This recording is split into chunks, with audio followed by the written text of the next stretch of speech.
honestly, I don't blame the people in Utah because this is what they're being fed.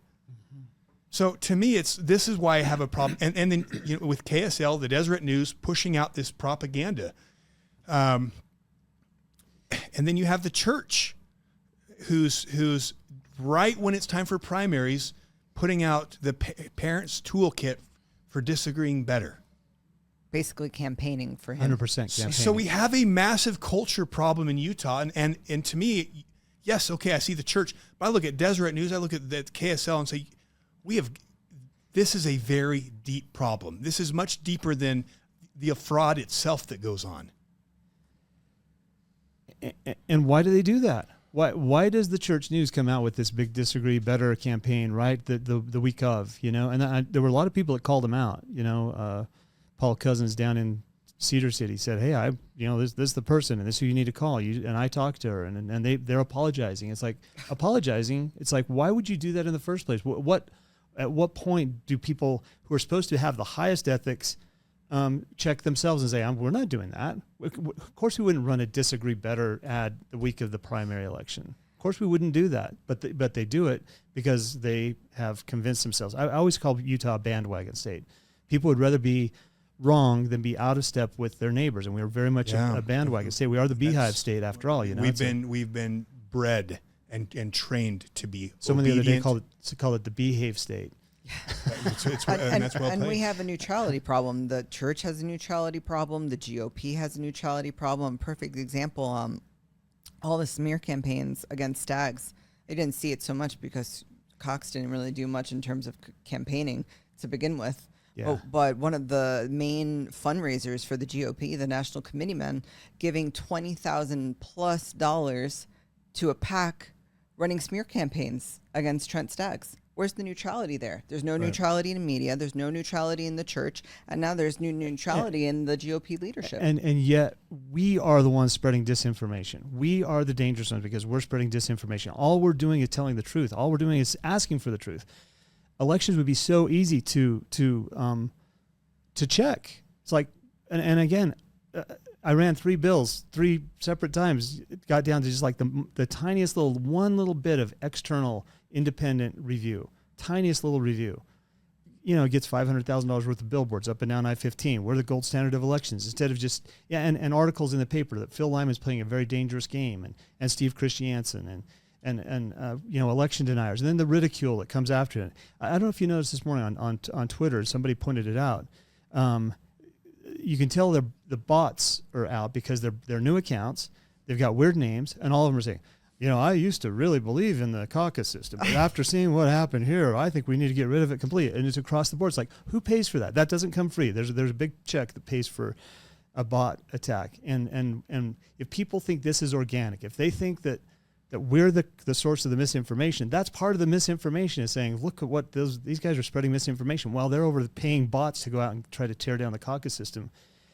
Spencer Cox, in his speech at the convention, and then again in his victory speech, all of that was designed to say we are going to get away from the convention system. The convention system is going away because we're the conservatives, we're the right ones. Those guys are extremists. They've got to go, and they're going to have a rude awakening. Well, and I want to be clear, we need the convention system. The convention system is constitutionally sound. We need it, but we need it cleaned up, and we need it to be effective.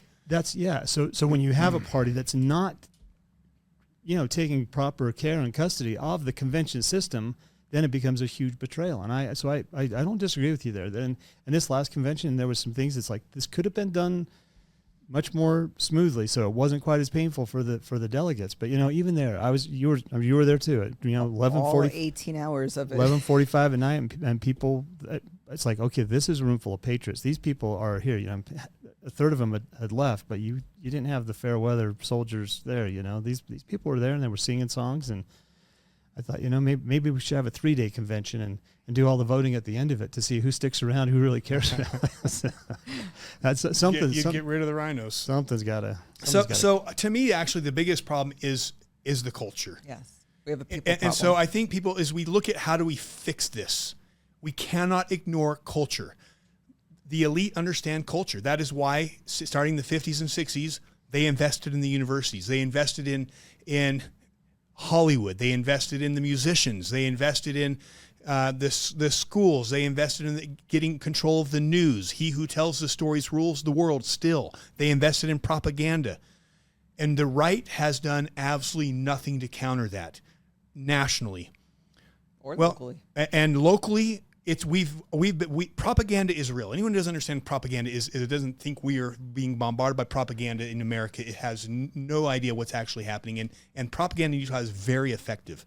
So until we address the propaganda, until we address the culture war, because again, the elite understand if you win the culture war, politics is downstream of culture. If you get people thinking indoctrinated in Marxism, they're going to vote a certain way. If you get people if you indoctrinate people in this Utah niceness, this is what it means to be a Republican in Utah. We can disagree better. We don't challenge leaders. We don't challenge authority. We don't question people. We just go along. We just believe in being, all the DEI, diversity, equity, those things. Those are the highest values. If we get people to believe that, they'll accept all this globalist stuff. It's time if we're going to take the state back, we have to start playing the game, the long game, which means before we worry about getting someone in office, what are we doing to take control of culture?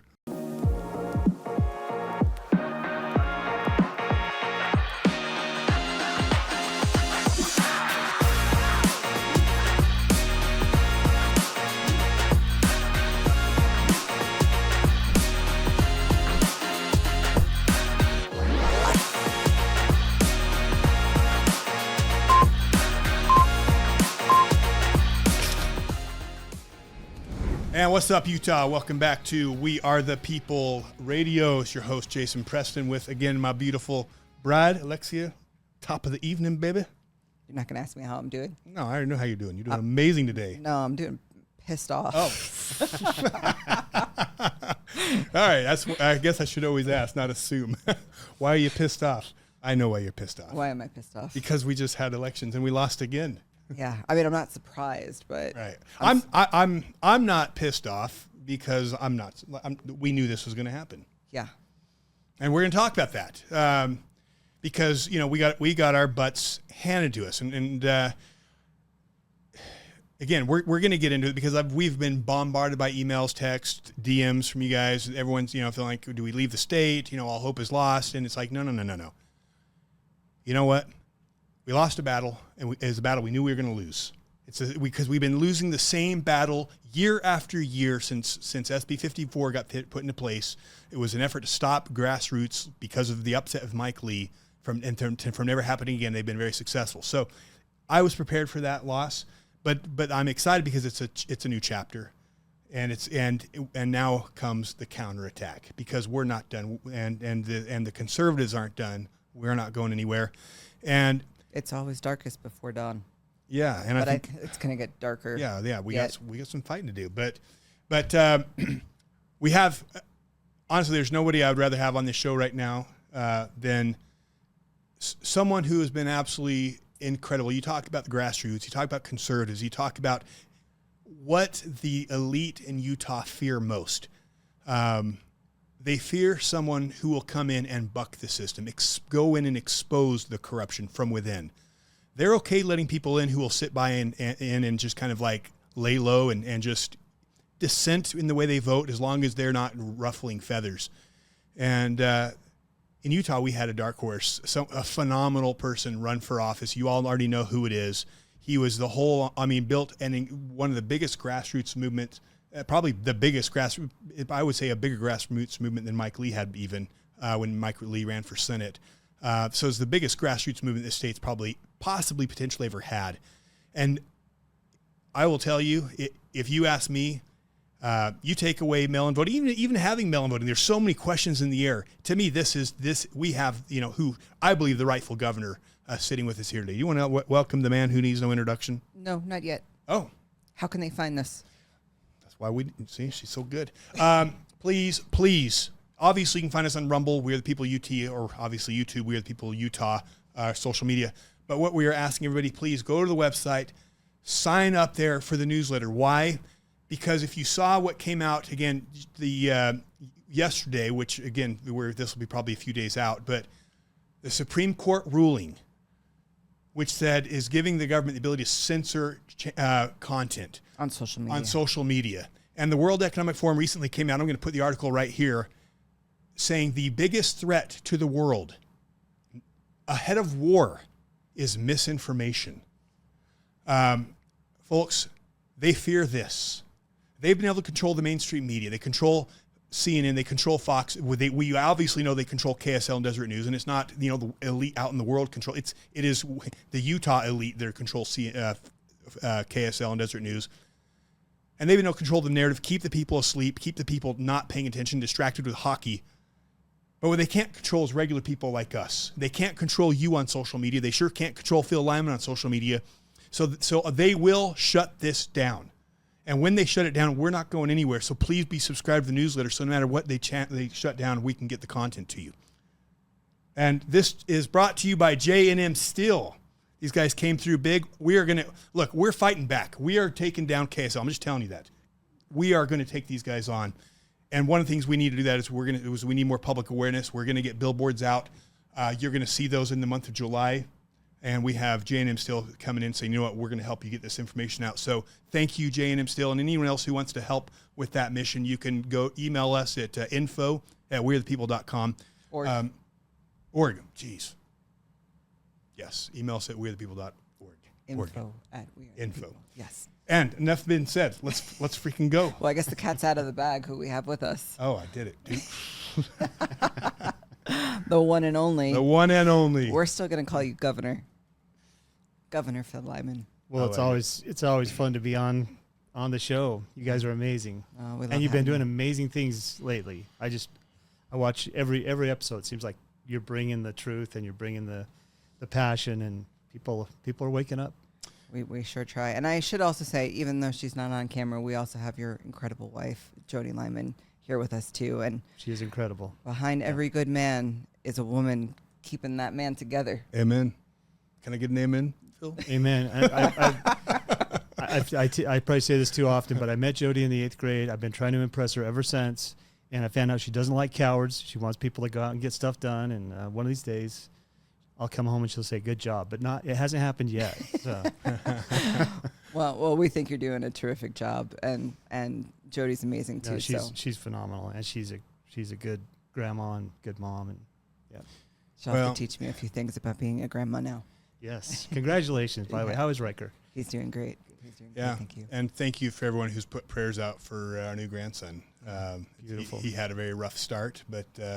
He's prepared to be a warrior. He'll be home soon, so yeah, he will be a warrior. The reason I wanted Phil here is there is nothing more important than getting control of our backyard. When the federal government is completely collapsing around us and turning on people, turning on the president, turning on mothers standing up at school board, turning on the people themselves, the only thing at this point to do isn't sending something in D.C. into the swamp. It is to secure your backyard. Look what Florida's doing. Arkansas. We've talked about this many times. It is the path to victory. Is we have to get control of our backyard. It's a winnable fight. I believe we can win this state. Getting control of D.C. I don't think so, but I believe we can get control of Utah, and that starts with getting a governor who is someone that can be trusted, someone who will not be corrupted by power, someone who understands the proper role of government, the Constitution, and someone who will stand up to the federal government. And, this is why I think Phil is the only man for that job. And quite frankly, one of the biggest things is there's a lot of constitutional people out there, but one of the things, Phil, I love about you is power is a very, very dangerous thing.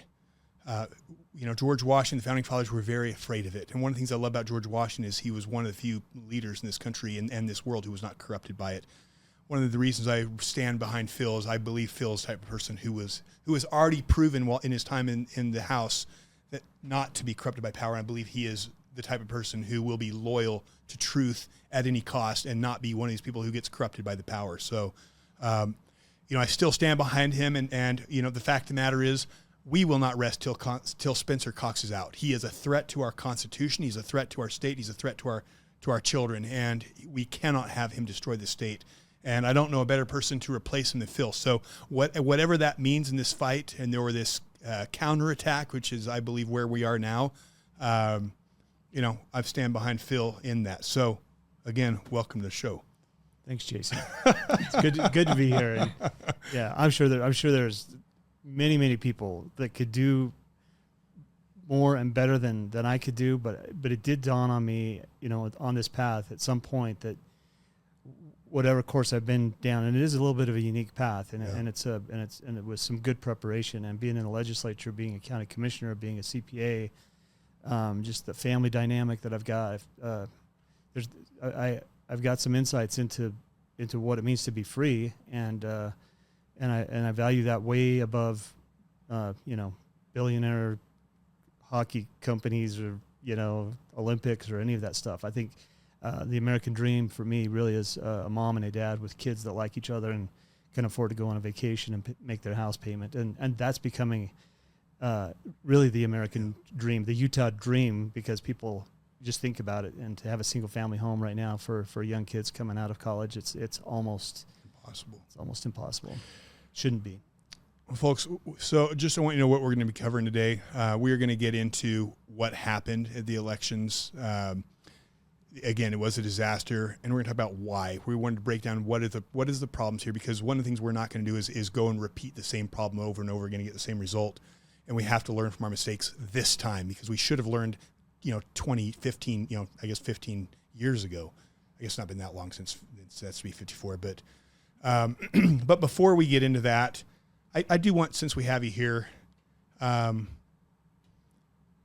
honestly, I think your campaign was absolutely miraculous. It was absolutely incredible watching that grow and just unfold. Did you feel like you had the hand of God was involved in that? Oh, big time. I've said in politics, I know God cares about politics because things happen, miraculous things happen, and I think you talk to any person of goodwill who's in politics, and they'll tell you that gates are opened up as much in politics as in anything else that's important to the Lord. And Utah is important to God, and the people are important. Our freedom is important. I mean, we know who the founder of our freedom is, and it's Jesus Christ, and we don't take that lightly. So, well, the people love you. It's fascinating to see how people responded to you. I mean, honestly, it blew me away, because you see people, the yard sign, they'd have your yard sign, and then they'd have like Stuart Pay. I'm like, what? How? Well, I actually have a quick story about that. And at the time of filming right now, we don't even have all the results in. We don't have all of Utah County. And I saw something I was telling you before the show where there was as many as 80,000 votes still yet to be counted. But I was just looking precinct level in our neighborhood, especially because I'm a precinct chair. I was curious to see, what kind of effect we have as precinct leadership. And I was looking at my precinct compared to the other side of the mountain where Tiffany Barker actually is. And you actually were in our neighborhood canvassing, going door to door. Do you know on a precinct level how our precinct looked when you look at you versus Cox voters? No, it was 75% for what you. I'm talking about. Then you go to the other side of the mountain where maybe you didn't go door to door, and you're looking at it actually almost opposite. Really? Just because you had the chance to actually meet with people door to door, and they got to meet you one on one, you won them over. And then our street was littered with Lyman signs. Our street's awesome. Literally, it's Lyman signs all the way up the road. Yeah. Well, I was knocking on doors that had pride flags out front, and one of your neighbors there, and he wasn't there, but he pulled up, and I said I was assuming from the flags that you're probably a MAGA Republican, and he's like, he laughed, and then he went on to say how he watched the debates and he was into it and he liked what I was saying, and this is a kind of a revolutionary feeling that's going on right now. People recognize that we are being lied to. We're being taken down a path by people that we should trust. It's one thing to be lied to by your enemies. It's another thing to be lied to by your friends, and that's what's happening in Utah. And people are just really tired of that. Yeah. And something we've learned, I mean, you like to think that you do a show like this and all of a sudden you have this like mass awakening, but the way it's going to happen is one person at a time. And if you had the time and opportunity to go door to door and meet every single person, this would easily be Lyman land. Well, that the first poll that came out had, I think Carson and I were 3% each, and Cox was at 80%. Those and baloney polls. And then the first real poll that came out, I think it put me at 8%, and Cox was at 75% or something. The polls of like Republicans with a voice that matter, Right. that was like 200 people and a variance of like 20%. But those polls, I mean, they started moving, especially Yes. about the first part of June. They really started moving, and it's like trying to catch a falling knife, watching Spencer's numbers coming down. It's like so the polls become.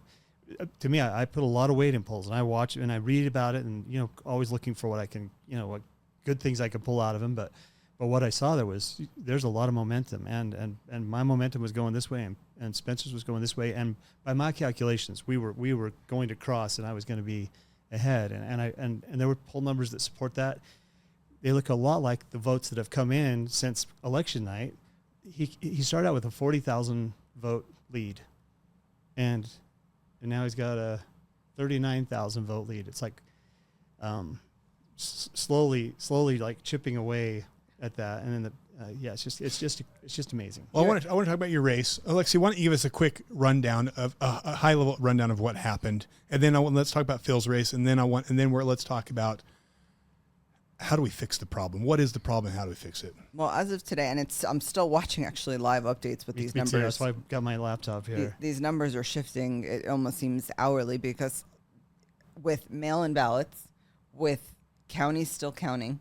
I mean, Utah County said July 9th before we actually get the full. So, I mean, these are live updates, and every dump that you see, it actually improves, which makes sense. I think the more conservative voters are the ones more likely to come in on election day and do it and not be doing the mail-in ballots ahead of time. So I think that will only, as things come in, it will only. But the day of should have already been counted. I don't think that's what they're holding up. I think it's stuff that was mailed late, closer to the election date. It's a combination, but anything that comes in later is usually on the more conservative side of the voting, and only improves. Yeah, I just have a problem with this anyways. Well, Like, it should be same day, day of, that night we know. This is garbage. Because Absolutely. it gives them time to fiddle with things. So, No question. even though they were calling some of these major races within 20 minutes of the polls closing, which is just asinine as it is, but you still see this being the general trend. We'll see what happens as some of these things become contested. But just high level, Republican for U.S. Senate, you had John Curtis with a pretty commanding lead there of near 50%. It actually was 50, and it's gone down to closer to 49% now, followed by Trent Staggs at almost 32% now. Brad Wilson with about 12% now, which is interesting. I think election day he was closer to 14%, so he's actually dropped some. And then Jason Walton with just about 6%. U.S. House 1, Blake Moore just dominating Paul Miller, unfortunately, but we knew that was going to happen. U.S. House District 2, it is still too close to call. It is just neck and neck between Colby Jenkins and Celeste Malloy, so that will be an interesting to watch in the days and weeks ahead. U.S. House District 3, Mike Kennedy with a commanding win there, almost 40%. That's now at 38% or so, followed by Case Lawrence and a solid showing by J.R. Byrd in third at around 16+%. So I think J.R. Byrd, we weren't really expecting him to win, but I think if he stays in the game and keeps his fight up and works on his messaging, I think he could be really something to contend with in the future. It just wasn't quite his time yet.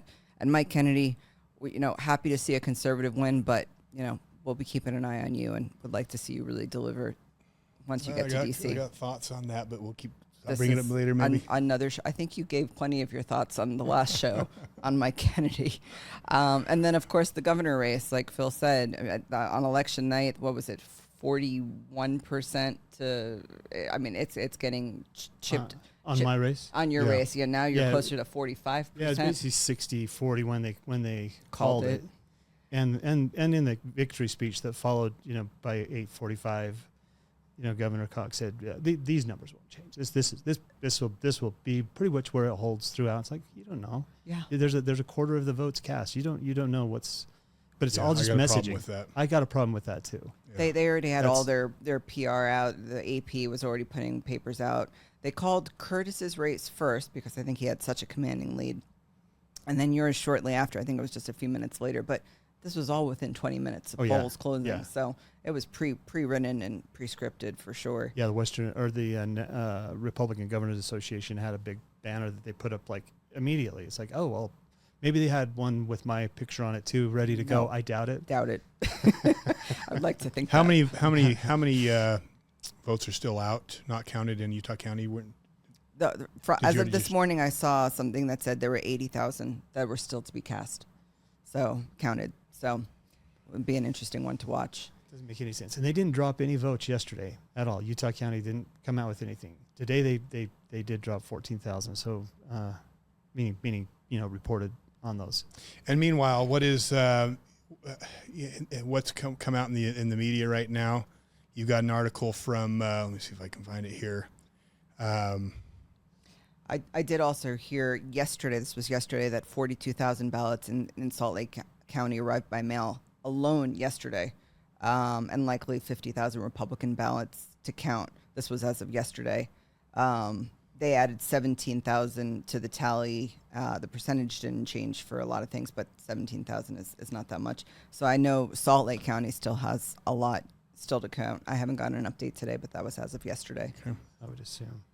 The Attorney General race, Derek Brown, as expected, was the winner there, with about 44% as of today.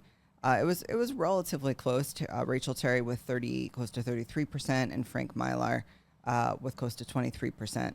And I think in that race, like we spoke about on our last show, money spoke, and then also the fact you have Deidre on the finance committee. Deidre on his finance committee, and the fact that you have the governor who extorted Sean Reyes to step down when Sean Reyes had a huge war chest. He wasn't planning on stepping down, extorted him to step down and endorse and promote Derek Brown. I mean, this is Utah.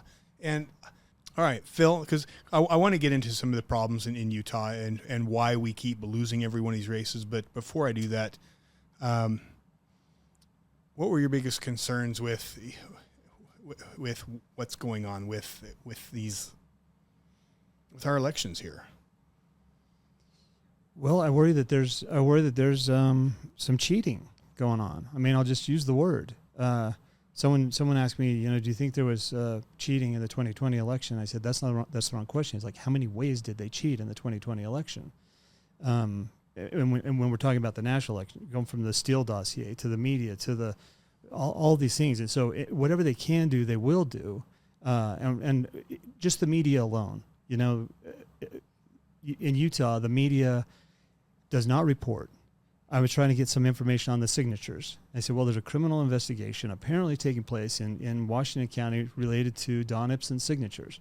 Oh, really? Well, tell me more about that. Well, apparently there's with this company, and he was disqualified after there was a criminal investigation. Oh, well, can you send me? And finally I said, look, I'm the candidate. I'm the guy. I'm feeling around in a dark room. You're KSL. You could do this if you wanted to. Why? I wanted to, by the end of our campaign, I was going to get a microphone with like Lyman Network on it or something. It's like, bringing you the news, because it's like, where is the media on this stuff? Do they talk about this? We talk, they'll say, well, where's the evidence of any, wrongdoing in the elections? It's like, well, isn't that your job? Yeah, you can't look at the voter records. But what I did look at, I brought up and I said, hey, these precincts are way out of line at 250% turnout. Could we look into that? There's probably an explanation. Honestly, there probably is. I'm a CPA, so in my world, we look at systems. I'm not trying to figure out, hey, who's this guy that voted? What's this system that allowed this to happen, and what else could be going wrong in here? And when you say, let's take a look, let's pop the hood and see what's going on, and it's like, no. You're trying to invade people's privacy. You're trying to do this. Is like, I don't want to see their names. In fact, bring in a CPA, bring in a third-party independent person. And no way. It's so to me, the biggest thing that's wrong right now is the lack of transparency in our election system. You can't look at it. If somebody were able to look at it, then they could give us some good direction on how we might put controls in that would make it better. And then you get painted as, election denier and conspiracy theorist and extreme right-wing MAGA. Those are flying around today from the governor saying, election denier. Yeah. I mean, they were setting it up. Even I think it was at the debate where they were saying, would you accept the results of the, I think we have the clip we can play where they ask, would you accept the results? And you gave a great answer. Yeah. So, I mean, they are already setting up the narrative. Well, even before. they were wanting a concession speech from me at 8:23, and I said, like, no, I'm not giving a concession speech. And, well, when it gets to this week, and I said, I've said I want to verify the results. Yeah. That's not too much to ask for. Yeah. In fact, it would be wrong of me in my profession and my legislative to say, I'll just go along. It's like it would be dishonest to say, no, let's just verify it. Let's just go through that process. I mean, the same thing Crazy. with Bill Lee in Utah County last year or 2 years ago. Remember? I'm trying to Lee? remember. Oh yeah, I remember. Yeah, Bill Lee, like his job was to certify the elections. Bill Lee, when they got him out, like he was very liked. He's one of the most well liked county commissioners we've had in Utah County in a long time. He's very well liked. He was the incumbent. He should have won. His opponent was not known. His opponent didn't have the funding, but all of a sudden election night comes and his opponent mysteriously wins, and they ask him to certify, and he's like, "Show me the evidence," and they refuse to show it to him. And like, honestly, he went out. He was very upset about it. I wished he would have made more of a fight, because this is the type of stuff that's, in Utah that's just I want to get into.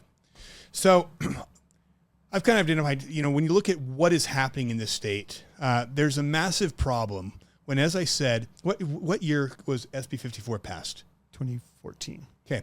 Since 2014, name one grassroots candidate that's come through and made it and won a major race. Major, I don't know about Trevor Lee slipped by out of. Yeah, see, we can name some little ones at the state house, right? But like federally, like any major race, not one. Right. And my concern is, like, people asked me if I was going to run this year, and I was like, no, because we're not addressing the issue. It's going to be the same thing that's happened year after year, because what are we doing? We're putting our faith in this. We're going back and play the same thing. And that's the definition of insanity, is doing the same thing over and over again and expecting a different result. So we're not even going to get into caucus. I'm not going to get into this. And we're just going to let's let this go by. And then hopefully after this time people lose, we can talk about a real strategy to win. And then we decide, what? There is value in running for office. And one of the biggest values of running for office is the podium, is the ability to wake people up. And so we said, let's bring people on who will do that. Phil Lyman, more than anybody, was willing to go up and expose the machine. And you built an army of people that had awoken up to the corruption of Cox, and that you created a movement. And that needed more exposure. You activated the youth. That needed more. So that was beautiful what you did. That was power. And then, again, there was a few people. Staggs I supported because he exposed the election. We're a sanctuary state. Trent Christensen, even though we're very unhappy with how things turned out with him and some of the decisions he made, he was willing to expose the fact that Cox tried to appoint Derek Brown, which I appreciate that. So we tried to elevate voices that would help wake people up, because until we address the root of the problem, which is the culture here, we're not going to see anything different. So I want to first start by talking about the convention system. Because everyone, when you run for office, they say, well, here's what you have to do. You have to you have to go to the convention. And that is the constitutional way, and I believe in it. The problem is, because of SB 54, the convention system has become has proven since SB 54 to be a path to the graveyard for candidates. Mm-hmm. With the exception of Kennedy this time. Put it this way. No candidate has gotten through that has been ruffling feathers of Cox or been willing to go out and expose the corruption.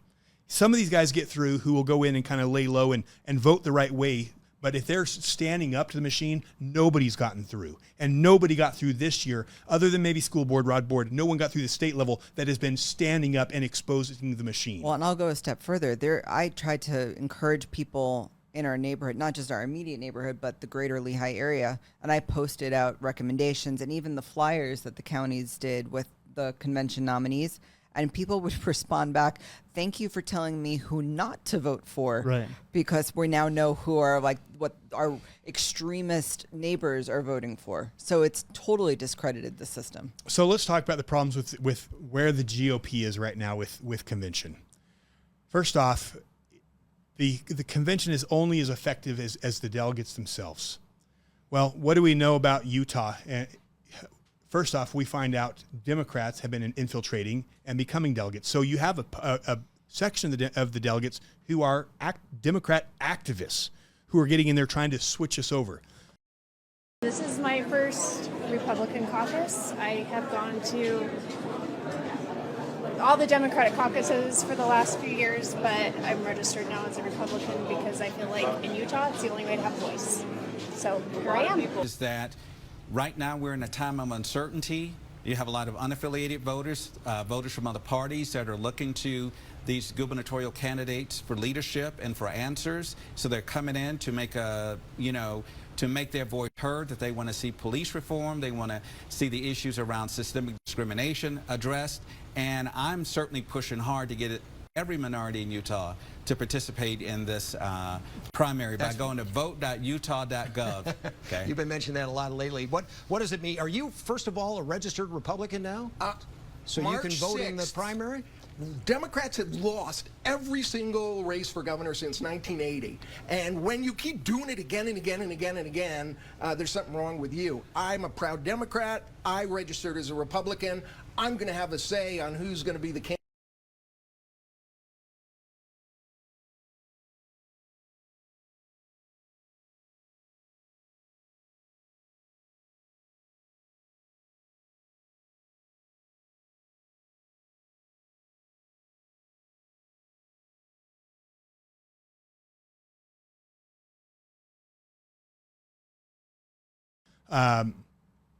You've got Thank you, Becky Edwards, for a lot of Becky Edwards doing that. Romney did that. These guys refused to use paper ballots. How much do they, and then when they get a candidate through, how much are they actually doing to help them win primaries? How much support? What did you really have from the GOP? Even for the party? Well, I don't want to criticize the party. I'm going to criticize them. Yeah, because it needs to be fixed. Well, I do want to look. I'm going to criticize them. I want a strong GOP. I don't want a feckling GOP that it gets hamstrung by the state. And so I'm okay to criticize it because it needs to be cleaned up. I guess I'll clarify that. You've got a lot of. We had so many good precinct chairs, yes, and people and delegates coming forward, and they're loyal to the GOP. They're loyal to me because I'm in the GOP. Iron County, they stepped up and they wrote a check, and other counties, they were, so they're going out, they're organizing, knocking parties, they're going out and doing it. Then you go to the county next door, and they're like, we're not going to even acknowledge that Lyman is a candidate. Washington County. Well, and you're not getting the support from them, so you feel it and you can see it. So I'm very, very grateful to all those GOP people, and I know it's a tough job. So those that step up, just like in everything else, some people step up, some people step back into the shadows, and the ones that stepped up, I mean, that's where my heart is, and I know who they are, and I'm all about the people in the precinct, but the party itself. I mean, it's all about raise money. And when he said, okay, what are you doing for the candidates? Well, we're going to let them use our the discount we have, our mailing list discount. We'll share with them. I'm like, really? Like you're going to that's what you're doing? You're going to share your discount? A race like mine should have had several $100,000 that came from the state GOP. Yep. It didn't. So you say, well, okay, and I told my team, I said, for us and our team, it's not what can the party do for us, what can we do for the party, and we really want to do something for the party. So I'm calling saying, hey, can we help you? Can we do something? Salt Lake GOP, they didn't have any money. We were actually giving money to the Salt Lake GOP, saying, I heard you gave them quite a bit. I was a little shocked by that, actually. I was a little shocked by it too. but it was an attempt to show we're all in. We'll help you if you want to get something done. Don't let finances be the drag. Not like I'm floating in money, but we will. Money is not the problem. It's the hearts and the minds of the people who are driving that thing, so you want to call out the whole thing. If it's money you need, here's the money. Now let's go do it. And to Chris Knoll's credit, he really did work hard for us in Salt Lake. Now, did it translate to something in Salt Lake? I really don't know. I don't know if it was earnest. I would say based on the results, no, not just your race, but all the races. But that's also Salt Lake. I mean, Salt Lake. It doesn't matter. Look, most of the convention winners lost. So I will say this, when it comes to the party, there are people who are ready to jump ship. I'm feeling similar. If Spencer Cox is now the, how did he put it in his speech? I'm the conservative. We're the conservatives. We want stadiums and gondolas and all of these great things. We want to transfer them downtown because we're conservative.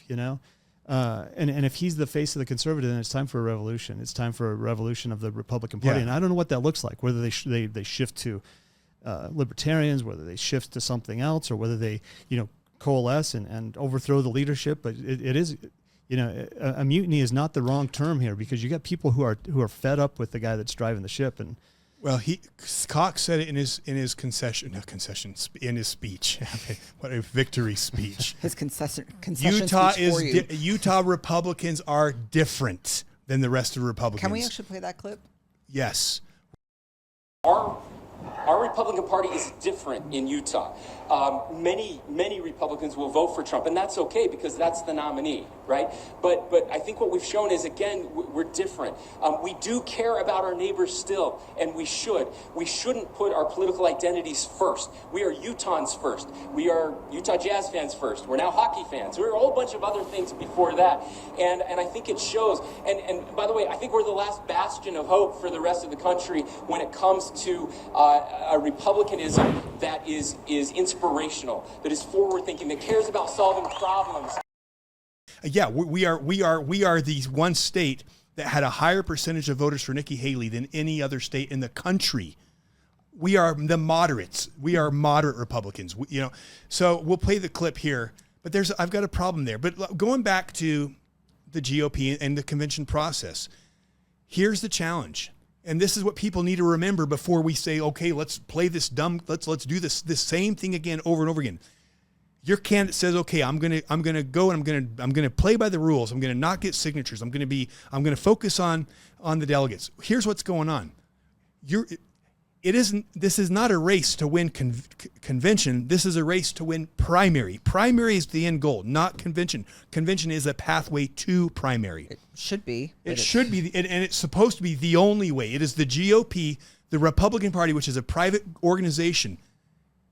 They are supposed to be able to choose who is at primaries. Because of SB 54, though, a rule came that says, you know what? Anybody, despite your values, despite what they believe. So I could be someone who completely is the most liberal person you've ever met. And I could get signatures, and if I get enough signatures, guess what? I'm on the ballot at primaries. Oh, you have the money and I to. can lie, I can say whatever I want. And as long as I get and if I'm well funded, guess what? With all those commercials, boom, I'm a Democrat, I'm a left, and guess what? I'm your next winner. That's how John Curtis got in. Well, okay, he literally was a Democrat. On a smaller scale, this just goes to show. This was just a school board race, but Cole Kelly and Jim Moss, the school board race, and Jim Moss is what the chairman of the school board, was up until this race. He lost to Cole Kelly at convention, and when they asked him, why are you not moving forward? You could have grabbed signatures. He said, no, it was too expensive. So it just goes to show, even someone that has clout, if you don't have the money to do it or the backing, then they can't. There's no mechanism. So the people that are getting signatures, for the most part, are the ones that have It allows money. So here's the problem, all right? So you're going to run for office. You spend the first between, the day you announce up until convention, you're doing one thing. It's going to cottage meetings, calling up delegates, emailing delegates. You are spending all of your time with a small group of delegates, helping them understand, letting them vet you. So that they can in turn inform their neighborhood. Well, no. So first and foremost, they vet you, and then at convention, they nominate you. Yep. Okay? Now, convention, this is important. Convention is usually about a month away from the primaries. So now you get out of convention, you're the convention winner, and now you've got 1 month to get to the finish line. Well, guess what's going on? Your competitors have been focusing on all of your neighbors, commercials, phone calls, going out, getting signatures. They've been focusing on the primary race since day one. A month out, they're already at the 90-yard line. They're almost there. They've canvassed. They are almost at the finish line. You get out of convention and you have a month to get from the 0-yard line to the finish line. You did it, and actually, I can't believe how that you did what you did. That you got the momentum you got. But honestly, a lot of it was a God thing. It was Cox. But most candidates, they get out of the gates at convention, and in 1 month, they're buried. They get nowhere. And boom, they're losing. But that also explains Cox's speech at convention. He basically just said, and we could play the clip here too, I'm paraphrasing, but it doesn't matter what happens here today because I'm still going to win in the primary. So screw you, delegates. Go fly a kite. So before we start saying, okay, next year we're going to play the same game, people running for office, delegates, Republicans, let's be honest. Like right now, it's nothing more than a show. I mean, I don't want to say it's nothing more than a show because you have a lot of good delegates who did get out and inform their neighbors. Delegates. And you look what Phil did. But the fact of the matter is, it's been the same thing year after year for the past, 2015 you said? 2014. 2014. So 10 years. Since 2014, it has been nothing but losses. And to go out in 2026 and try to do the same thing over again, I refuse. Like we go in the GOP every year comes and says, here's our new plan. And we say, okay, we're going to trust your leadership. And it's the same thing. And then you've got people on the outside trying to attack it, Cox. So, I mean, the GOP has become a feckless organization because of SB 54. It's spineless. It has no ability to even do anything other than pass, honestly, meaningless resolutions. And GOP, I'm saying that because we need you. We need a strong GOP in the state of Utah. That is what, and we need, and it's not going to get there by sweeping this stuff under the rug and saying we don't want to offend anybody. And look, Rob and all these people, everyone's a great guy and everyone's doing their best. Let's just try again next year. No, we've tried enough. Now it's time for the people to say we're going to come up with our own plan because guess what? Your leadership in the GOP, ever since SB 54, has failed. So I want to say something about SB 54. They tried to challenge it in court, and it failed because they said that the people that were bringing the lawsuit didn't have standing. So what do you have to have standing? You have to have be a candidate essentially, and you have to have won at convention and basically lost at a primary. And it's much better if you win a convention with over 60%. So it's a clear. I shouldn't even have a primary. It's nice if you have only one candidate running against you, who went the other route. So this, as rough as this is, where we're at right now with this primary, I am perfectly set up to challenge SB 54. Because you have standing. Because I have standing. We've got resources to do it. We've got attorneys that are willing to do it, and we are challenging SB 54, and we're going to have the standing. We're going to get the disclosure. I don't know if anybody could have done it before.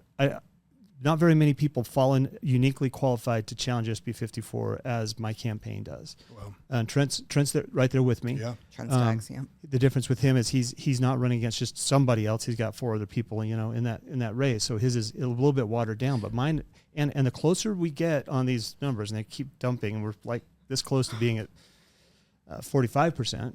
So then we're in single digit differences, and we go and we say, look, it's not like I'm a whack job that nobody really wants, and just the crazy delegates, those right wing extremists. It's like, no, I've got broad support, and if we could show that a lot of the people who voted maybe were not supposed to be voting in this election, that they're not citizens of the country or something really crazy like that.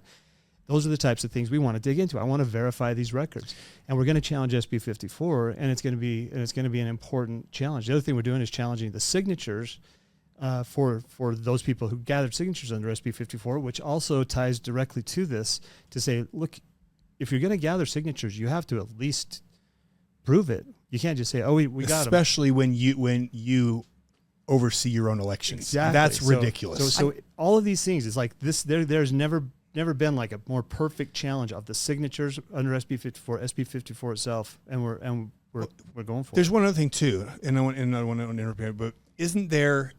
Well, isn't in the Constitution of the Republican Party, it says anyone who gets 60% of the delegate votes shall move on to the primary, or shall be the primary. What is it? Into the general. Into the general. So according to the Constitution of the Republican Party, that is in writing. Yep. That you shall move on to the primary. Right. And you know what else happens? So how do we? I mean, every candidate signs a contract at the beginning that says we will follow the Constitution. So Spencer, you didn't get 60%. You don't move on to the general. You should be dropping out of this race. You should be saying, I signed a contract that says I would follow the Constitution of the party. But they go, oh, well, that's SB 54. We'll go that direction. So this is, again, a challenge we have to make. If we have to challenge this, because, again, are we going to, again, the Republican Party, are we going to allow the government and our legislators to go around that, to say, well, no, we're going to pass legislation that says we're going to stop you from doing that, and that's what they're doing. This is why we get upset. Is because people, when they realize the depth of the problem here, it's pretty insane. Yeah. Well, there was an article that just came out, and it was an opinion piece in the Deseret News written by Deidre, of course, but surprisingly also Mike Lee. I'm not. That's a bit of a head Mike scratcher.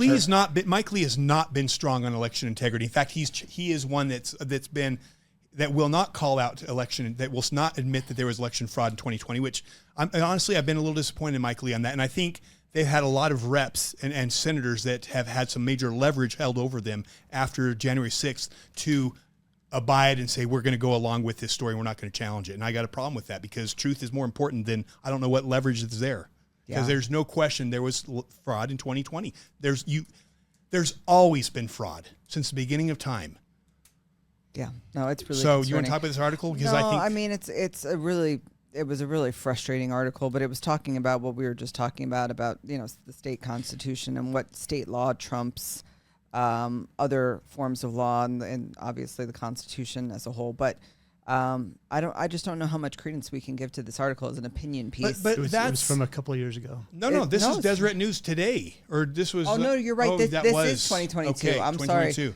So that makes a lot Doesn't more matter. sense. It's still relevant. It's making the rounds today because people are saying, hey, where's the leadership when they're supposed to be standing up for this? And we do this every year. It's like as soon as the election is called by AP, then people that should be saying, well, hang on, election's not done. They're calling up saying, hey, congratulations. We look forward to working with you. It's like, come on, this is not done yet. And but it shows the temperament, I guess, the lack of political will to take this on and say, you're not even a legitimate candidate. You may have won, but you're not a legitimate candidate. According to our party, we don't do that. We don't do any calling people out. You do. Thank you. Well, we're not Utah. We're not the Utah way. We're not the Utah way. But this should be, speaking of the media, this should be national news, because I think it's also a foreshadowing of what's going to happen with this upcoming election. And it's interesting because this is the day of the debate with Trump and Biden. So I think we're going to see a lot of parallels of what we saw in this race. I think we can expect to see in our presidential race. So I think it's definitely a foreshadowing of that. And the media, speaking of local media, they've just been gearing up to making this pretty much the case leading up to it. They've been promoting all of the candidates leading up to it. We've had the chance to tune into KSL at random. So I want to pause because I want to move on to the culture problem, because then I want you to go back to this because we have universal mail-in voting, which again, everyone's talked about all the fraud issues and the problems Arizona has. Arizona doesn't have universal mail-in voting. And when I go to Arizona and I do political work out there and when they talk about their fraud, I'm like, yeah, you know what goes on in Utah? They're like, oh my gosh, we thought we had it bad here. They don't have universal mail-in voting there. They don't have, we have, like Utah, or I don't think they have ranked choice voting there either. Not most states don't. I think it's just like Alaska and here and a few others. So because we have universal mail-in voting, and by the way, why am I concerned about that? Because if you go back to the initial intent of the founding fathers, they wanted landowners to be the ones voting. They didn't. They wanted people who were not going to be bribed by the government to make the decisions. Well, because we have universal mail-in voting, now all of a sudden the culture here matters a lot more. And when you look at the culture in Utah and you listen to what Cox said about Utah, that we're a different brand of Republicans. What does that mean, that we're a different brand of Republicans? Well, we're the brand of Republicans that had a higher percentage of Nikki Haley votes than any other state in the country. We're the brand of Republicans that has had the highest shift in gender dysphoria, or the second highest shift in the country. We're the brand of Republicans, that's putting out the Romneys and the Coxes, and that's pushing, DEI, and that's pushing, World Economic Forum's agenda items. And where's the culture? And so, part of it is, yes, there's the fraud, but the reality is the culture here is very checked out. And I blame that on the media, because, when after Stagg's debate with Curtis, the media, and we've played it. If you watch that show of Stagg's, where we had Stagg's talk about that debate, Stagg's called out Curtis for insider trading, for a very specific trade. And the next day, if I didn't watch the debate and and I care about this country and I'm driving into work, I'm listening to KSL. You know what I'm hearing? I'm hearing KSL talk about how inappropriate it was of Stagg's to call him out without the proof. Where's the burden of proof? They're saying how inappropriate for him to be. I mean, they were railing on Stagg's, and I'm thinking, wait a minute, aren't you journalists? And isn't it your job to check? And instead of checking, you're just calling Stagg's out. So if I'm just a Utah person who cares about this country and I want to be informed, and I've talked to people who says, tell me your thoughts on Stagg's. Oh, what he did was so below the belt. I literally heard someone say that. And that's because of KSL. Then I'm driving down the road, or then on the day of primaries on Tuesday, I tune into KSL. And I'll play the clip here. But what I hear is the biggest threat in Utah is election integrity, is people challenging elections. And what they said, okay, I'm going to play it. I know we're short on time, but it needs to be heard because this is what we're up against. I don't want to just be talking about it. I want to actually. As I was looking back, and we see a little bit of a groundswell effort to change the way we vote, whether it's going back to paper ballots and filling it out and dropping it off, voting in person. It was an eye-opening experience when I went to caucus convention night, and we were handed out ballots. It was a piece of paper, and you would write in. You would write in the name that you were supporting, and we put it into a Tupperware bowl. And the argument was, this is better than running it through the county clerk's office because it's right in front of everybody, it's transparent. I thought that if that's the solution, if that's the safer version of voting, I don't know what we're doing here, because I've never once questioned my ballot. I can track my ballot. I can send it in. They'll give me updates of where it's arrived, when it's been counted. And the solution on the presidential preference poll was write it down with a piece of paper and then drop it in a Tupperware bowl. Everyone I've talked to says the least secure method of voting is on a piece of paper, because you're relying on human beings to count those out, and human beings are notoriously inaccurate in doing that type of thing. Plus, it's far easier to commit fraud with a paper ballot than it is in a ballot that goes through a machine. And these machines are audited, and they take sample ballots and they hand count them and then check them against what the machine came out with. Sure, the little secret, it's not really a secret, is that there is no foolproof, 100% foolproof way of tabulating ballots. But we've found a way that is far more accurate than most, and we do not want to go back to paper ballots. Jay Evenson, the opinion editor of the Deseret News, in studio with Dave and I right now on this primary election day. And his latest opinion: do Utahns need to be convinced their elections will be handled correctly? When you started looking at the poll results from Deseret News, Hinckley Institute of Politics, from 2022, what did you find in terms of what Utahns felt? I'm sorry. The poll results from 2022. What did you find about in terms of how Utahns felt? It seems to me that most Utahns feel comfortable with how elections are The handled. overwhelming majority of Utahns feel that we're doing things right in Utah. I think the numbers were 80-something% who felt that way. But it's interesting because you asked that same question about the national election and they don't feel as confident. But the election officials I talk to say, look, this is being handled well everywhere. It's the same situation in every state. You have county clerks doing this, and they understand their duties. They take those duties very seriously, and elections are being handled correctly nationwide. And that's one of the frustrations and the strengths of the system is that we don't do it exactly the same way as Colorado does, or Nevada, or California. But I think you laid out a very good case of why that is actually the strength of the system and why it would be so difficult to actually sway an election. Jay Evenson, thank you for joining us from the Deseret News. Happy Election Day. Oh, likewise. I think we get the hint. But I mean, are you? That's what we're up against, because again, that was being played on the day of the election. So again, if I'm regular Joe Schmo driving to work, it's election day, I want to be informed, and this is what I'm hearing. And then again, if it was all day long, they're talking about this. And then I see after the elections, I hear Phil Lyman saying, "Hey, you know what? You know," and again, they go on. I'll cue it up to talk, because they talk about election deniers and how this is the greatest. That is the greatest threat to our democracy, is people who are questioning the election. Then at night, when all of a sudden the elections come out, and I hear Phil Lyman not happy or talking about election fraud.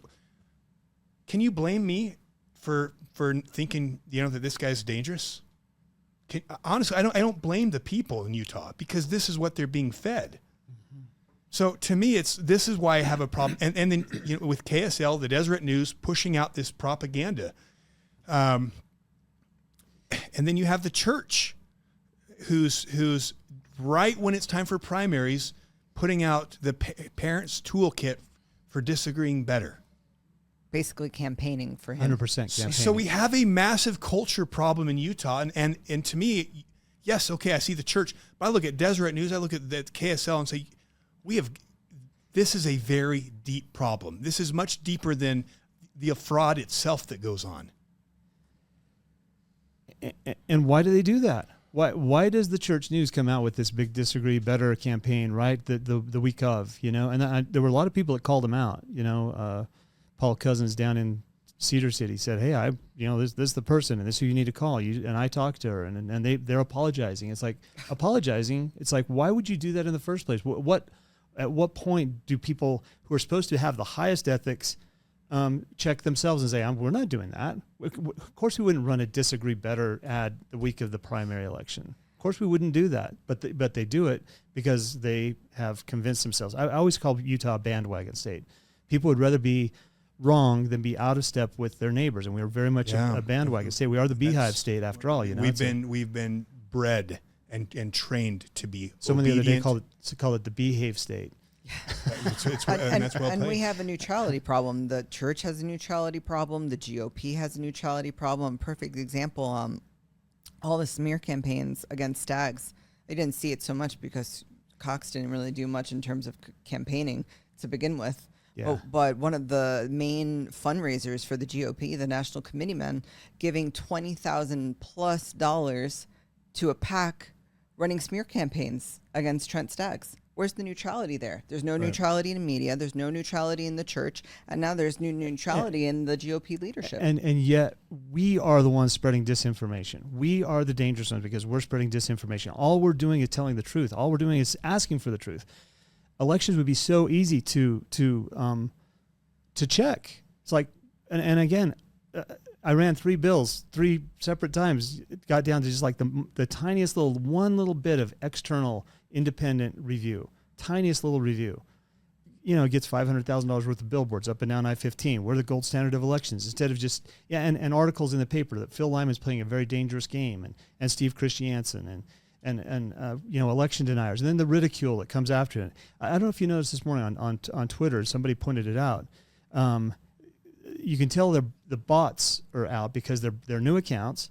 They've got weird names, and all of them are saying, I used to really believe in the caucus system, but after seeing what happened here, I think we need to get rid of it completely. And it's across the board. It's like, who pays for that? That doesn't come free. There's a big check that pays for a bot attack. And if people think this is organic, if they think that we're the source of the misinformation, that's part of the misinformation, is saying, look at what these guys are spreading misinformation while they're over paying bots to go out and try to tear down the caucus system.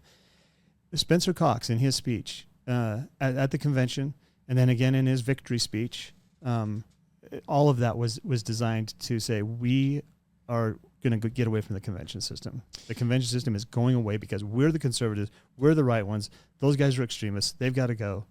And they're going to have a rude awakening. Well, and I want to be clear, we need the convention system. The convention system is constitutionally sound. We need it, but we need it cleaned up, and we need it to be effective. So when you have a party that's not, taking proper care and custody of the convention system, then it becomes a huge betrayal. And I don't disagree with you there. Then in this last convention, there was some things that's like, this could have been done much more smoothly, so it wasn't quite as painful for the delegates. But even there, you were there too. At 11:40, 18 hours of it. 11:45 at night, and people, it's like, okay, this is a room full of patriots. These people are here. A third of them had left, but you didn't have the fair weather soldiers there. These people were there, and they were singing songs. And I thought, maybe we should have a 3-day convention and do all the voting at the end of it to see who sticks around, who really cares about us.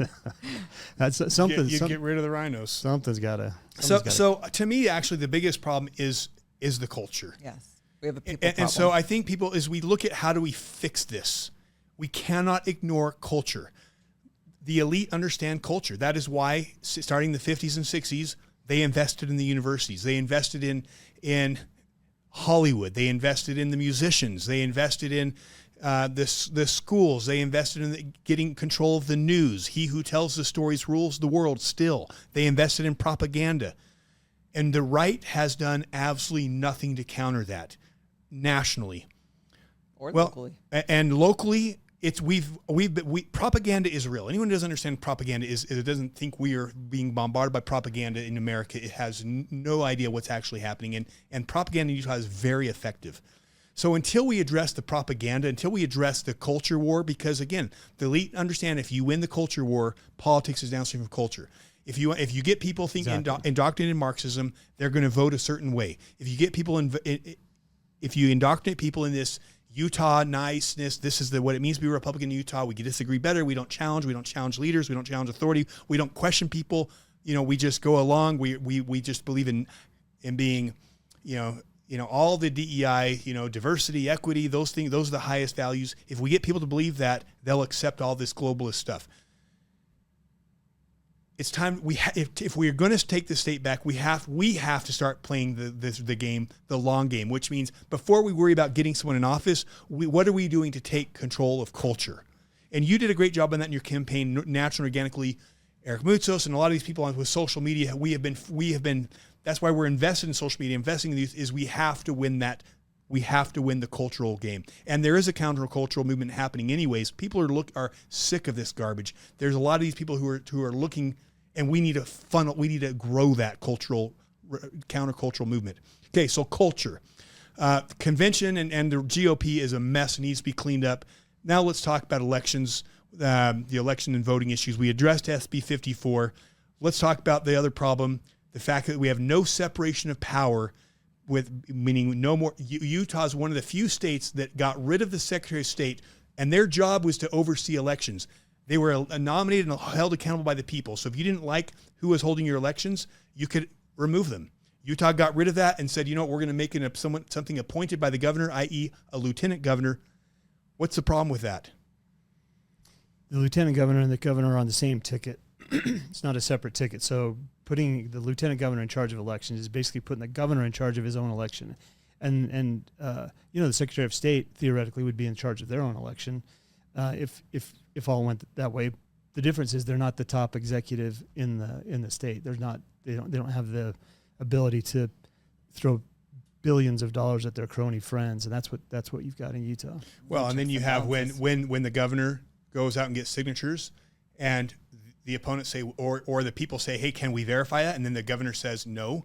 Now this is a big deal. This is a big deal, especially when you just came off of the flag referendum, where we had a massive grassroots effort where everyone went out and collected signatures, and they were tossing names left and right. and everything was public information. There was nothing redacted. I can go in right now and get download the signatures from the flag, and I can read every name that's on there. But we cannot do that for the governor's signatures. No. See, that's wrong. And No. it's what, 30 to 40% that's redacted? For a little over 40%. Holy cow, See, that is massive. It's withheld. See, how are we holding these people accountable when we give them the power to So- we've given them too much power? That's a massive problem. So I'll say something just really quick on this. The app that they use to gather those signatures, the reason they can get such a high verifiability rate is because they only go and see the people who are verified Republicans. You know who is not on the app? Withheld and private people. So the fact that they get 40% withheld and private, they're not on the app. That tells you this something's fishy. Something is fishy. It's And like you get 85% verified signatures. You get 40%. The only way you would get withheld and private is if you get them randomly. And if you're out getting random signatures, you're going to get 50% verification at best. Yet they've got 85% verification, 40% withheld. It does not add up. And with the flag, they found every reason to toss out. Oh, this wasn't the right color ink, or you put a paper clip in it. Here, and they it's didn't no just throw out a visibility. signature; they threw out the packet. The whole packet. The whole packet with one signature they had a problem with. So here's the thing: maybe he did have those signatures, but the fact that he's you have what is the what guarding the hen house, the fox guarding the hen house. Is that the way to put it? I mean, that's not appropriate. It's just, how do we feel safe? You know what I mean? How do we feel like this when there's no neutrality there? Well, and isn't it didn't he need 28,000 votes or signatures, and he got 28,006? Yeah, and then they stopped counting when they get to that, and they said that there was 592 or something uncounted. So there's a buffer there of 592. That's not a big buffer, though. That's a very small buffer. I mean, it's just wrong. And then here's the other thing too.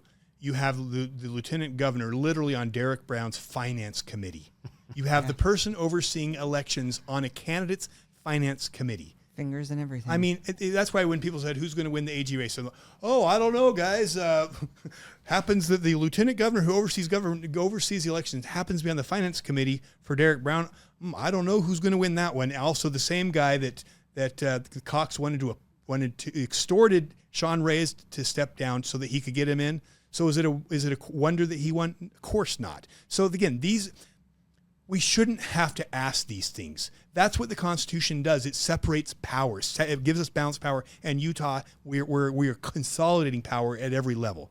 All right, the next issue I have is universal mail-in voting. We've talked about that. If we want to fix this state, you've got to get rid of universal mail-in voting. Why? One is this is where all the fraud came in from 2020. This is why we still don't know the result of the elections. It should be in person, day of. I'm sorry, that is the gold standard throughout history because it is the easiest way to verify and make sure that there's not fraud. And Utah, we want to be that's the Utah way. Gold standard. We've got to get rid of that.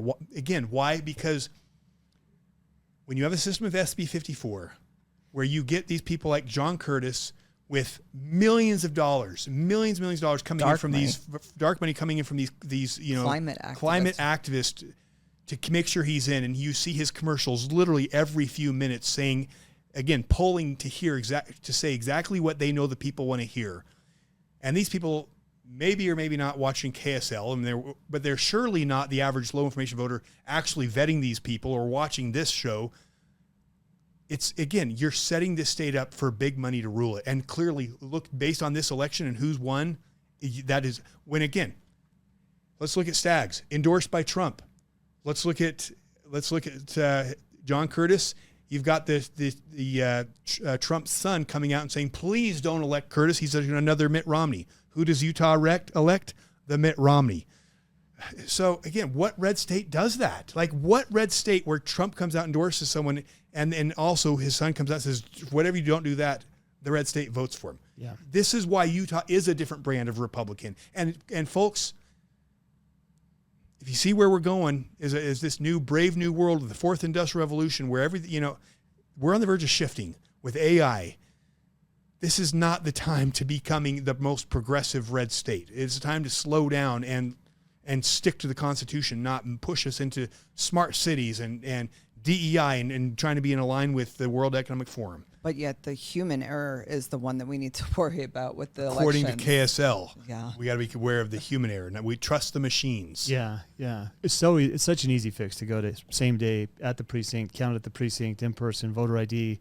It's like it's going to something that actually works. We also use ERIC, and I'll tell you the thing that's interesting about ERIC is almost every other red state's dumped ERIC, and ERIC is one of these machines that handles voter registration, and it's been proven to have massive fraud. Most red states have dropped it. Yeah, we had a great show with Mark Cook where he really delved into that. It's a great show if you want to go back and watch that. But again, Utah uses ERIC. Dominion machines, again, that was a huge thing that we know that there's fraud, and it's been proven how that you can have fraud on those machines so easily. Guess what? Utah, we're using those. And then the last thing that's a problem here, when Steve Christiansen was when he and Phil were at that meeting where they presented on election integrity and said, they brought up all these red flags at 2020. One of the things they asked for is, hey guys, we just want to have an independent audit. We just think it's wise to have an audit. If we have an independent audit, there's a section called withheld and private. And usually that's for judges, people on the witness protection program. It should be a very small percentage of people. And for good reason, you need that. Do you know what percentage of our voting rolls are marked private or withheld? Let them know. I think it's about 50% statewide. 50, wow. I've been telling people 30, but everyone's telling me, it's closer. It's probably ticking upwards. But yeah. Even if it's 40% marked private, what that means is Cox knows they can do whatever they want, and it's impossible to have an audit. If 50% are private, you can't see who they are or how they voted. I mean, come on. Like, I don't care if it's a Republican, Democrat. I don't care if it's Phil in office. I don't care who it is. I don't need it. I need to just. How can I not have questions when I see all these red flags? And you do that when you get your driver's license, and there's a box there right now. It says, "Do you want this? You want your information public or withheld?" It's like, oh, withheld. I don't want it public. Of course. So it's become like the default that everybody's information will be withheld. Especially when there's so many unless you sign a flag concerns. referendum, and then you have no privacy for that. And data is the new gold, so privacy is top of everyone's mind. But that data, when they say, that data is not private to the state and to all the people they share it with, though. Yes. So I'll tell you, back to that hearing that we had, I presented my big spreadsheet, and it had Eric on there, had CTCL, I showed this is the one where Steve was threatened. Had all the funding resources, showed the Zuckerbucks, where it's coming from, all of those things that were coming in there. David Becker and his relationship to founding Eric. But you know who else was involved in founding Eric was Ricky Hatch. He wasn't one of the people that got sucked into it. He was one of the founding members of that. I'm really grateful that Tina Cannon won this because Ricky has fought tooth and nail against every election bill that I've brought forward.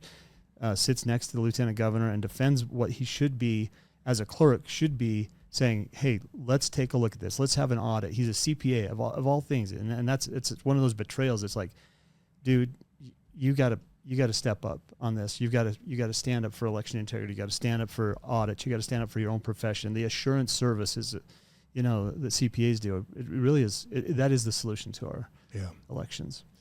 Well, I don't want this to run too long. Phil, we're again thankful to have you here. I want to give your closing thoughts to our people here in Utah. We're in the best of all possible situations. Thomas Paine said it best: the closer a disease gets to a crisis, the closer it is to a cure. It's all in God's hands. The fight belongs to us. The results belong to Him, and we get in. We do our best. We simply can't give up on this. I feel more energized today than I did the day before the primaries, because I believe that Utah is an important state. It has a role to play, and the people feel it.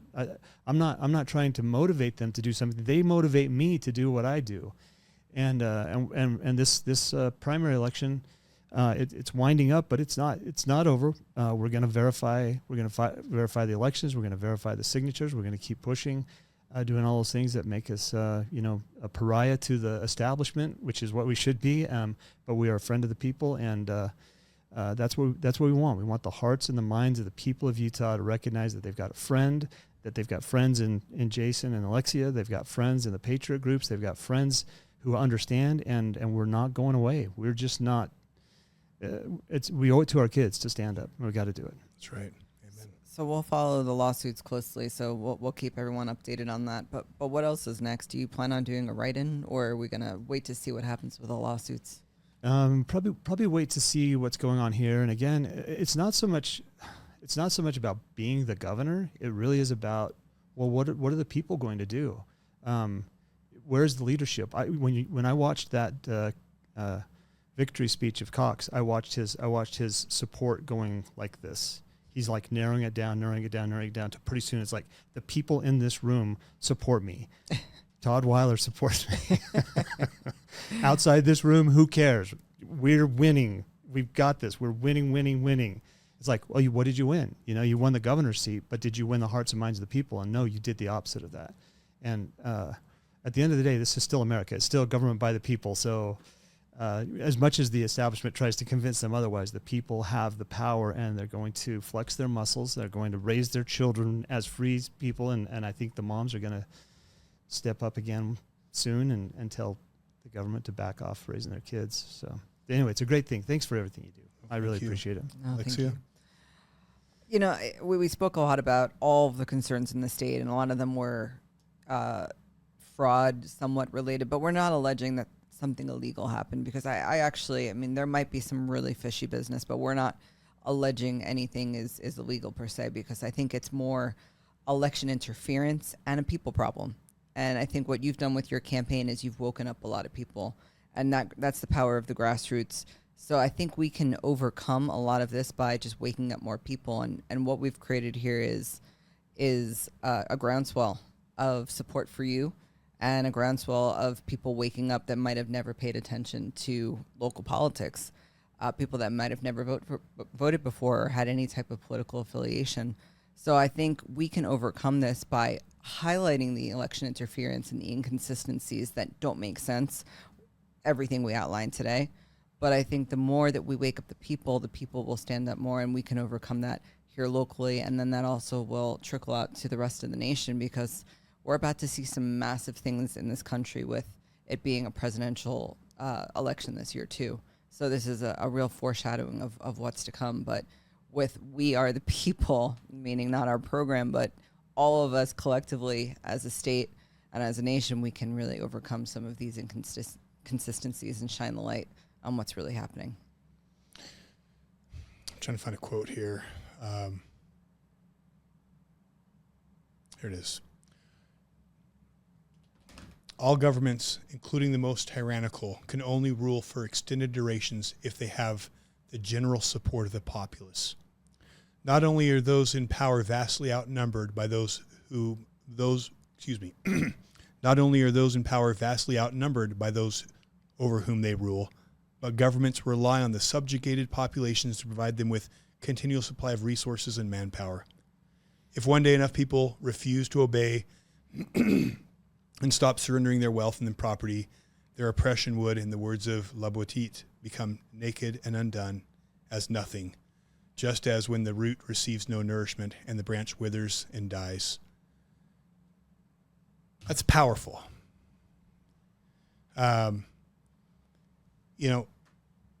We are heading into very progressive. We are, just take a drive down Salt Lake City.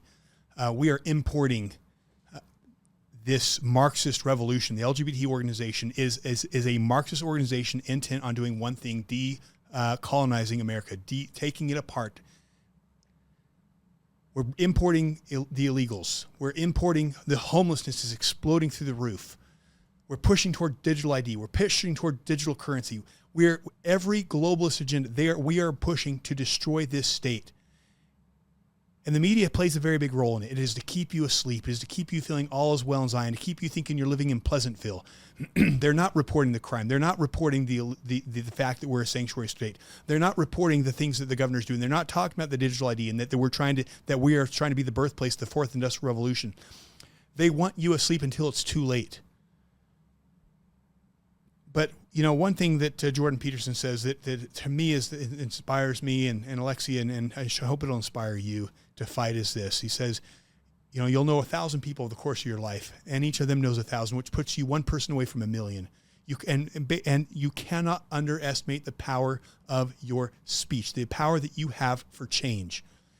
I can promise you, we saw our channels get censored. We've seen our channels get taken down, and we saw our channel get highly shadow banned as soon as primaries came around. It had nothing to do. We were not even talking about COVID or anything that would normally ban. I mean, you look at these massive accounts they're talking about all these, and we're his small account and we're getting banned. We know where that's coming from. We know that Cox has the ability to do that. We know where we will get turned off. We saw that Eric Mutzos exposed that with the portal. Yep. But they do not have the power to stop you. And this is not, Phil's fight. This is not my fight. This is your fight, and this is our fight for our children. It doesn't take much to take a step back and look and recognize we're living in biblical times. The number of the beast. I mean, you can see these things being built in your backyard, and this is the time to stand and fight. And what I encourage you to do is people say, well, what can I do? And the answer is, I don't know. I don't know why God put you on the earth at this particular time and gave you the knowledge of what's happening, but he did. And only you can go to your maker and find out what your mission is. But I can promise you, just as Phil has a mission to be here, and I can promise you his mission is ordained, that he has been on a divine calling. You have a calling. And I'm asking you to stand up into that calling, because I'm telling you, the battle is here. The troops are growing. Cox is afraid. He is absolutely terrified, because the tyrants are becoming outnumbered by you, by the people.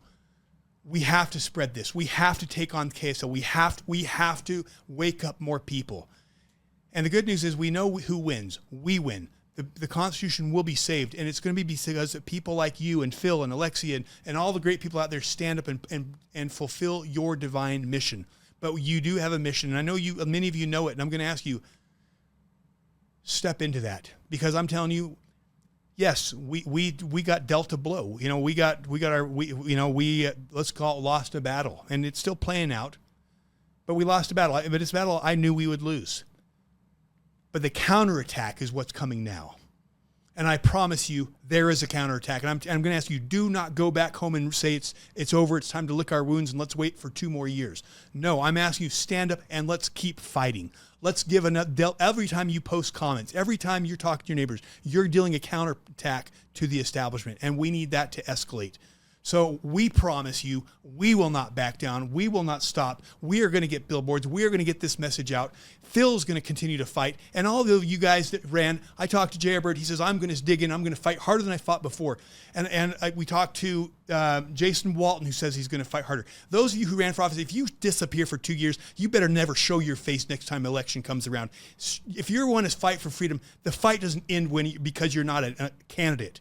We need you fighting in any way you can. So, to our listeners, thank you for your support. For everyone who's been supporting these campaigns, thank you for everything you've done, laying your life, giving, serving, and doing so much. And I'm just going to ask you, don't stop. The Founding Fathers gave their lives, their fortune, their sacred honor for the cause. Let's give the same. So thank you, guys. Thank you, Phil. Love you, baby. Thank you, Jody. Thank you, Jody.